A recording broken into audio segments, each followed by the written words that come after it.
Yang jelas, pada ijazah yang ditunjukkan tadi tetap berbeda dengan contoh atau perbandingan ijazah yang lainnya. Bahkan sampai the last minute, kami akhirnya sama seperti klaster 1 tadi dipertunjukkan sebuah barang yang diklaim itu adalah ijazah asli, katanya ijazah analog dari seorang yang namanya Joko Widodo. Saya harus berkata dengan terus terang, saya bukan hanya hobi komputer. Saya adalah seorang tukang potret sejak zaman analog dulu. Saya memotret sejak zaman film seluloid, dan saya bukan hanya bekerja di lapangan sebagai tukang foto. Saya adalah orang yang juga bekerja di kamar gelap. Jadi saya mengerti bagaimana komposisi kalau misalnya kita pakai fixer, kita pakai pengembang, film itu dicuci, kemudian dicetak, kemudian kertas film apa, dan untuk pas foto yang tertempel di barang yang disebut ijazah itu, saya dengan lantang dan tegas mengatakan saya sangat ragu bahwa itu usia sudah lebih dari 40 tahun.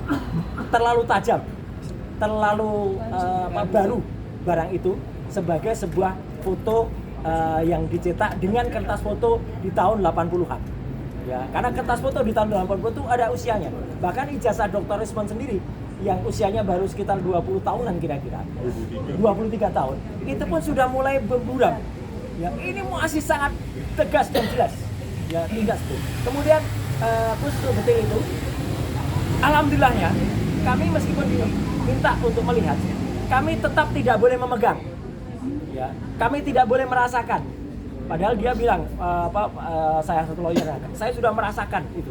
Kami tidak boleh memegang, bahkan mengintip saja untuk melihat ketebalan kertasnya saja tidak boleh. Ya, padahal itu penting sekali. Apalagi memotret. Apalagi memotret, karena kami dalam. Dan tetap ada satu pertanyaan besar. Karena dalam yang disebut-sebut sebagai ijazah itu, ada sebuah goresan di sebelah kiri. Ada sebuah garis yang itu menurut saya tidak lazim untuk sebuah ijazah. Itu mungkin hasil dari pre-printing atau printing baru. Ya. Kemudian ada lagi ciri-ciri yang kemudian kami pertanyakan, dan Dr. Rismond akan menambahkan.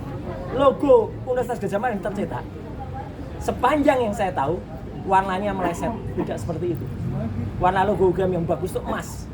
Ya. Dan kalau sudah lebih dari 10 tahun atau 20 tahun, itu akan dalam bahasa Jawa, ini istilahnya silakan dikutip, bleber. Ya, bleber itu apa? Kemudian pecah, mengembang. Karena tinta dulu tidak sebaik tinta sekarang.